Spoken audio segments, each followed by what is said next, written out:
PivotTable can turn large Excel tables into simple summary reports within seconds. In this video, we will learn the basics of PivotTable in less than 10 minutes. Take a look at this table here. Here we have 1 year of sales data from a company that supplies cakes to different cities across India based on online orders. Order ID is in the first column, order date in the second column. In the third column, we have the customer's city. Region is in the fourth column. As you can see, these cities are grouped into different regions such as North, South, and Central India. Product size is in the fifth column. Next column has quantity, then price. The price for 1 kg is 700 rupees, half kg is 400 rupees, and 2 kg is 1300 rupees. Amount is in the 8th column, and payment mode is in the last column. Payments can be made online or through cash on delivery. This dataset contains details of more than 1500 orders. Now let's analyze this data using PivotTable. Suppose I want to know the total number of units sold for each product. In other words, how many units of 1 kg, half kg, and 2 kg cakes were sold. To find that, click on any cell inside the table. Holding the Control key, press A, Control A. You can see that the entire table is selected. Go to the Insert tab in the Excel ribbon. Pivot Table. See a dialog called Pivot Table from Table or Range is activated. Here you can see the address of the selected data range. New worksheet. OK. A new worksheet is created, and here we have a blank pivot table. On the right side of the screen, you can see the pivot table fields pane. These are simply the column headers from the table we selected earlier. First, we want to find the total number of units sold for each product. For that, drag and drop the field called size into the rows area.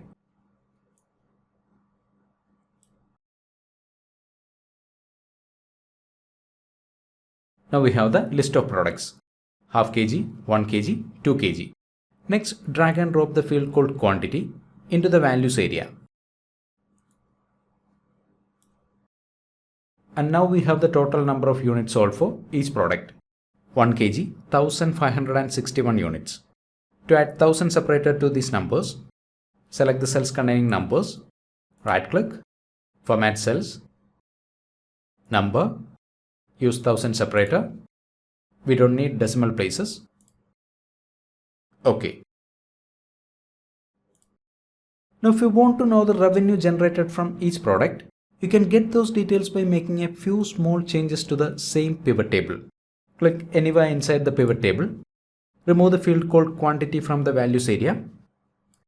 Then drag and drop the field called amount into the values area. Now we have the revenue generated from each product. The highest revenue came from the 1 kg segment, and the total revenue is displayed in the last row. Next, I want to know the revenue from each city. Either we can modify the same pivot table or create a copy of it. So let's create a copy of this pivot table. Select the pivot table, right click, copy, right click on the cell where you want to place it, and choose paste.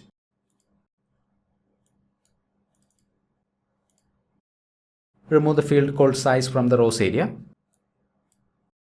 Then drag and drop the field called city into the rows area. Now we have the revenue generated from each city. Now to sort this data according to revenue, right click on any value, sort largest to smallest. Indore and Lucknow generated the highest revenue, while Hyderabad and Chandigarh recorded lower sales. Now if you want to see the revenue in percentage, drag and drop the field called amount once again into the values area.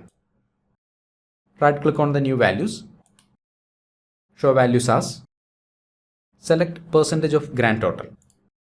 Now you can see that more than 14% of the total revenue came from Indore, while 2.6% came from Chandigarh. Suppose we now want to know the revenue generated each month.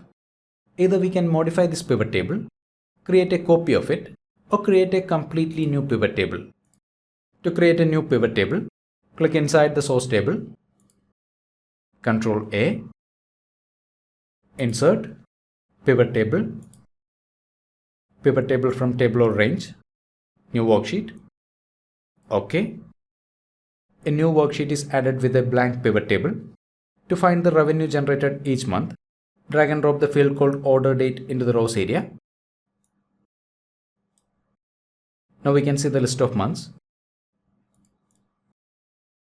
Next, drag and drop the field called amount into the values area. And now we have the revenue generated every month. A pivot chart can be used to visualize the data in a pivot table. To create a chart showing the monthly revenue, click inside the pivot table, pivot table analyze, pivot chart. From here you can choose a column, line, pie, bar or any other chart. I will select a column chart. OK. Let me delete the grid lines and chart title. These columns represent the revenue generated each month. Now if you want to filter the data in a pivot table or a pivot chart, you can use a slicer. For example, what you see here is the total revenue generated from every city each month. Suppose I want to see the revenue only from Hyderabad. Pivot chart analyze, insert slicer, city. OK. This slicer can now be used to filter the data in both the pivot table and the pivot chart. Let me resize the slicer. Here we have multiple buttons showing the name of cities. Let's arrange these buttons into two columns.